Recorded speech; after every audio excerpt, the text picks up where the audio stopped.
నూతన సంవత్సర వేడుకలో భాగంగా మద్యం మత్తులో రోడ్లెక్కి హెల్మెట్ లేకుండా ట్రిపుల్ రైడింగ్ చేసినా మైనర్లు డ్రైవింగ్ చేస్తూ రోడ్డుపైకి వచ్చిన కఠిన శిక్షలు తప్పువని శంషాబాద్ ట్రాఫిక్ ఏసీపీ చంద్రశేఖర్ రెడ్డి తెలిపారు. న్యూ ఇయర్ వేడుకల్లో ఎలాంటి అవాంఛనీయ ఘటనలు ప్రమాదాలు జరగకుండా నగరంలో ఆంక్షలు విధించామన్నారు. రేపు రాత్రి 9 గంటల నుంచి జనవరి 1 ఉదయం 5 గంటల వరకు ఆంక్షలు ఉంటాయన్నారు.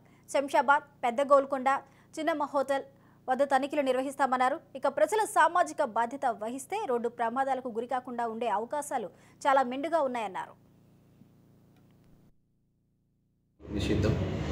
అదర్ వెహికల్స్ ట్రావెల్ చేయొచ్చు, లైక్ గూడ్స్ వెహికల్స్ ఉంటాయి కాబట్టి వాళ్ళందరికీ ఓవరాల్ పర్మిషన్ ఉంది. అట్లాగే సిటీ ఎంట్రీ అండ్ ఎగ్జిట్ ఏదైతే మనకు ఓవరాల్ ఎక్కే ప్లేసెస్ ఉన్నాయో అన్ని ప్లేసెస్లో కూడా మా ఆఫీసర్స్ ట్రాఫిక్ ఎన్ఫోర్స్మెంట్ డిప్లాయ్ చేయడం జరిగింది. ఓవరాల్ పైన ఆల్ ఎంట్రీస్, ఆల్ ఎగ్జిట్స్ మా దగ్గర పెద్ద Golconda entry and exit, Thondupally entry and exit, చిన్నమ్మ హోటల్ ఎంట్రీ అండ్ ఎగ్జిట్, ఇవే కాకుండా సిటీ ఎంటర్ అయ్యే పాయింట్ పెద్ద తొండుపల్లి దగ్గర, అట్లా గగన్పాడు దగ్గర, వీటన్ని ప్లేస్లో కూడా మా స్పెషల్ టీమ్స్ ఆ రోజు డిప్లాయ్ చేయడం జరుగుతుంది. వాటి ద్వారా మేము ఎన్ఫోర్స్ చేస్తాము.